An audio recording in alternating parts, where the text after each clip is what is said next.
السلام علیکم. پروگرام گہری نظر سجاد میر کے ساتھ میں خوش آمدید اور میں ہوں کمل دعا. میرے ساتھ موجود ہیں سجاد میر اور اسٹوڈنٹس کا panel. Welcome all of you. اور ہم بات کریں گے سجاد میر صاحب آج کی خبریں اور تبصروں کے حوالے سے، جسے کہ ہم سب جانتے ہیں کہ طاقت کا استعمال کہیں تو بے دریغ ہوتا ہے اور کہیں عوامی جو اس کی ایک عوامی فنڈنگ کا یا لوگوں کو خوشحالی دینے کا سبب بھی بنتا ہے. لیکن ناظرین کو بھی بتانا چاہتے ہیں کہ اس کے پیچھے جو حقیقت ہے، جو بیسیکلی کیا وہ واقعی طاقت کا سبب ہے یا لوگوں کو خوشحالی دینے کا سبب ہے، ان حقیقت پر بات کرتے ہیں. اس لیے ہم کوشش کرتے ہیں کہ ڈیلی ان خبروں کو ڈسکس کیا جائے. آج جو میرے پاس پہلی خبر ہے، وحیدہ شاہ کا فیصلہ آ گیا، 2 سال کے لیے انہیں نااہل قرار دے دیا گیا. کیا اب وہ دوبارہ چیلنج کر سکتی ہیں؟ یہ چیلنج تو کر سکتی ہیں. وہ کیس جو ہے وہ اب ان کو اپیل کا حق بھی ہے اور تمام عدالتی پروسیس انصاف کا عمل ایسے ہی ہوتا ہے کہ اپیل کا حق موجود ہوتا ہے. وہ ہونا چاہیے، وہ ہوگا ان کو. لیکن یہ الیکشن کمیشن کا بہت بڑا امتحان تھا. لوگوں کا خیال تھا کہ اس سے معافی تلافی کر دی جائے گی، کون ان کے خلاف گواہی دے گا، گواہی نہ آنے کی بنیاد پر، معافی دینے کی بنیاد پر ان کو معاف کر دیا جائے گا. بڑی بااثر خاتون ہے، رولنگ پارٹی کی بھی ہیں، وڈیرنی ہیں، لفظ استعمال کیا جائے تو وڈیرے سے بھی زیادہ یہ عجیب و غریب سا لگتا ہے. لیکن یہ ساری باتیں کہی جا رہی تھی، توقع نہیں تھی لوگوں کو کہ اس طرح کا فیصلہ آئے گا. لیکن یہ کہا جا رہا تھا کہ اگر اس طرح کا فیصلہ نہ آیا تو یہ اس بات کو ثابت کر دے گا کہ الیکشن کمیشن نااہل ہے، انکمپیٹنٹ ہے، اس میں کوئی طاقت نہیں، کوئی تپڑ نہیں، جس سے میں کہا کرتا ہوں پنجابی کا لفظ استعمال کرتے ہوئے. وہ کچھ نہیں کر سکتا آنے والے الیکشن میں. ہمارے یہاں بڑے مسئلے ضمنی الیکشن میں بڑے پرابلم پیدا ہوئے. ووٹر لسٹ مکمل نہیں تھی. آج جب ان پیش کیا گیا کہ یہ ووٹر لسٹ مکمل نہیں، ناظرہ نے کہا 1 لاکھ پر نہیں کتنے اعتراضات آئے ہیں. انہوں نے کہا 48 آور میں ہم دور کر دیں گے. پروسیس شروع ہوا. دیکھیں جی، یہ اویکننگ ہے، یہ بیداری ہے، لوگوں کی قوت ہے جو الیکشن کمیشن نے بھی ڈرائیو کی ہے. اب فیصلہ شاید 3 اور 2 کے حساب سے آیا ہے. 2 ادھر تھے، 3 ادھر تھے. اس کا جائزہ بھی لیا جا سکتا ہے کہ کون کدھر تھا، کیوں تھا، اس کا پوائنٹ آف ویو کیا تھا. تفصیلی فیصلہ آئے گا. جس نے نوٹ آف ڈسینٹ لکھا ہوگا، ہو سکتا ہے اس نے کہا ہوگا کہ اس کو جرمانہ کر دیا جائے، یا ہو سکتا ہے اس نے کہا ہوگا کہ اس کو معاف کر دیا جائے.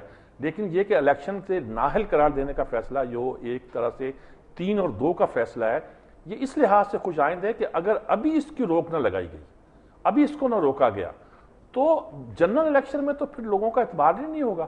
اور آج تو تھپڑ مارے ہیں، کل تو وہ گولیاں بھی ماریں گے. اور جانے مطلب ہے وحیدہ شاہ کو ان کا تھپڑ لے ڈوبا. ہاں، ان کا تھپڑ لے ڈوبا، بلکہ ان کا تھپڑ جو ہے اس نے جگا دیا، بیدار کر دیا الیکشن کمیشن کو بھی اور قوم کو بھی، کہ یہ ہوتا ہے الیکشنز میں. جہاں کانسٹیٹوینسی دیہی حلقوں کی ہوتی ہے اور جہاں فیوڈل سٹرکچر موجود ہے. فیوڈل سٹرکچر اس وقت زیادہ تر سندھ میں ہے یا جنوبی پنجاب کے علاقوں میں ہے. بھٹو صاحب جیتے تھے اسی علاقے جس کو آج کل ہم سینٹرل پنجاب کہتے ہیں. لیکن ان علاقوں میں، مثلا سندھ میں بھٹو صاحب جو تھے، حالانکہ سندھی اور سندھی لیڈر اور قیادت اور بڑا نعرہ، وہاں 60 سیٹیں تھیں سندھ اسمبلی کی، جس میں سے بھٹو صاحب صرف 28 جیت سکے تھے. اور 28 میں بھی آدھی سے زیادہ جو تھی وہ فیوڈل کی سیٹیں تھیں. چنانچہ وہ سارا ہار گئے تھے وہ مفتی محمود صاحب سے. ٹرائبل علاقہ ہے، وہ پورا سسٹم ہے. تو ان علاقوں میں خاص طور پر الیکشن کے بارے میں بڑے شکوک و شبہات ظاہر کیے جاتے تھے. ذوالفقار مرزا کا بیٹا جیت گیا، یوسف زاہ گیلانی کا بھائی جیت گیا. لوگ سوال کرنے لگ گئے تھے کہ آخر یہ کیا الیکشن میں ہوگا. یہ کچھ، ایک تو یہ کہ الیکشن کا پیٹرن کیا یہی ہوگا، دوسرا یہ کہ الیکشن کمیشن کچھ کر سکے گا.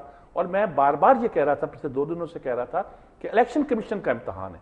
وہ میرا خیال میں اس امتحان میں وہ ٹھیک ٹھاک حد تک مطلب وہ کامیاب ہو گیا ٹرانسپیرنسی کے حوالے سے. یعنی یہ اس بات کا امکان پیدا ہوا کہ آنے والے الیکشن میں اس طرح کا نہیں کہ آپ نے مقدمہ، مثلا اب دوسرا مقدمہ بلوچستان کا چل رہا ہے، نون لیگ نے کر رکھا ہے کہ بھائی دھاندلی ہوئی ہے، آپ اناؤنس کر دیا آپ نے رزلٹ اس کا، تو اس کے خلاف اپیل کر دی انہوں نے.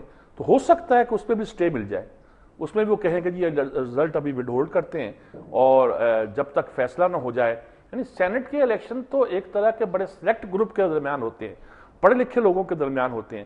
وہاں بھی اگر کوئی دھاندلی کا شائبہ پیدا ہو جائے، ووٹ بکنے کی بات آ رہی ہے جی، کہ ووٹ اتنے میں بکے. جب یہ باتیں شروع ہو جائیں تو لوگوں کا جمہوریت پر اعتبار اٹھ جاتا ہے. لیکن یہ الیکشن ایئر ہے، ہمیں لوگوں کا جمہوریت پر اعتماد بحال رکھنا ہے، قائم رکھنا ہے. اور قائم رکھنے کے لیے لازمی ہے کہ ان کو یہ تاثر ہو کہ فیئر الیکشن ہوں گے. اور فیئر الیکشن کے لیے لازمی ہے کہ الیکشن کمیشن جو ہے وہ مضبوط ہو، طاقتور ہو اور اس کے فیصلے نافذ ہوتے ہوں. یعنی انڈیا میں اور کچھ نہیں ہے. الیکشن کمیشن کے بارے میں وہ انڈیپینڈنٹ ہوتا ہے. دیکھیے اب الیکشن ہوئے نا آج وہاں، جی بالکل، کانگریس پارٹی جو ہے وہ ہار کہاں گئی؟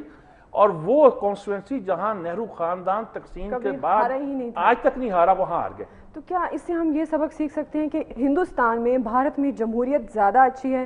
کیا ہمیں اس سے کوئی سبق ملتا ہے کہ ہم جمہوریت کے جو ایک پیروکار ہیں اور نعرے لگاتے ہیں کہ جمہوریت ہے جمہوریت ہے، کیا ہم اس واقعے سے جو بھارت میں الیکشن ہوئے ہیں پاکستانی حکام جمہوریت کا کوئی سبق لے سکتے ہیں؟ سبق سب سے بڑا پہلے یہ ہے کہ جمہوریت کے عمل کو روکا نہ جائے.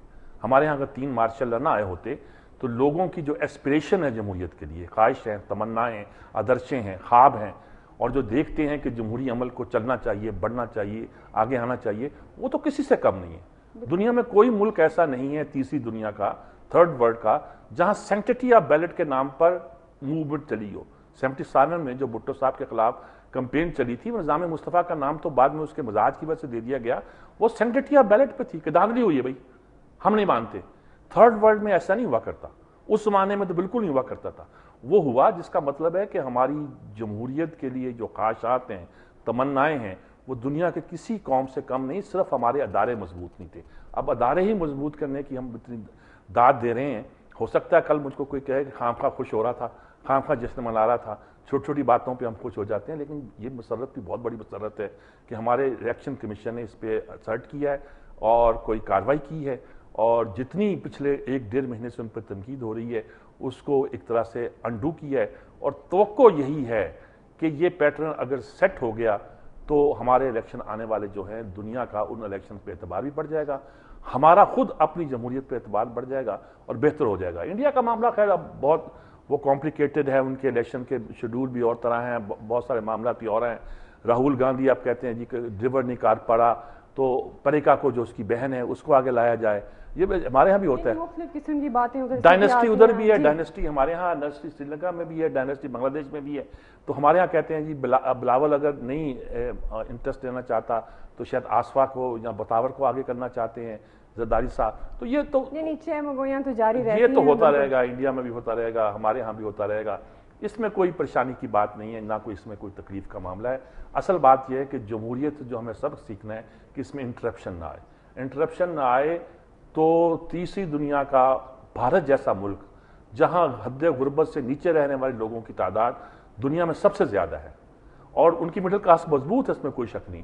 مڈل کلاس ہماری بھی کوئی کمزور نہیں ہے، لیکن چونکہ یہ روایت پڑی نہیں ہے، ہمیں لت پڑ گئی ہے اور باتوں کی. اور یہ جو پیٹرنیج کا سسٹم ہے، نوازنے کا، سرکاری خزانے سے نوازنے کا سسٹم جو ہمارے یہاں دیکھیے، یہ اگر پروسیس چلتا رہا، پارٹیاں اٹھ رہی ہیں، نئی پارٹیاں آ رہی ہیں، یہ سارے جو مراحل ہو رہے ہیں، آپ دیکھیے گا یہ بدلتا ہوا آپ کو دکھائی دے گا. اور انشاءاللہ ہم بھی دیکھیں گے، لیکن آپ اپنی زندگی میں پاکستان کو بہت ایک اچھا انشاءاللہ. اور بالکل میرے خیال میں جب ادارے مضبوط ہوں گے، اداروں کا جیسے یہ فیصلہ الیکشن کمیشن کا بھی آ گیا ہے، تو عوام کو بھی اس حوالے سے جو ہے وہ بہت زیادہ فائدہ ہوگا کہ وہ انڈیپینڈنٹ ہو کر سوچیں گے کوئی فیصلہ کرنے میں.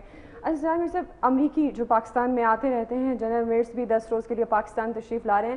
بظاہر تو یہ ہے کہ پاکستانی حکام سے نیٹو سپلائی بحال کرانے کی بات کریں گے، اور دوسری طرف وزیر خارجہ ہینا ربانی خط نے کہہ دیا کہ یہ جو اس کے حوالے سے فیصلہ ہے وہ پارلیمنٹ خود کرے گی. کیا آپ سمجھتے ہیں کہ پاک امریکہ تعلقات جو ہے وہ اب بحال ہوں گے یا کوئی اور صورت اس کی نظر آئے گی؟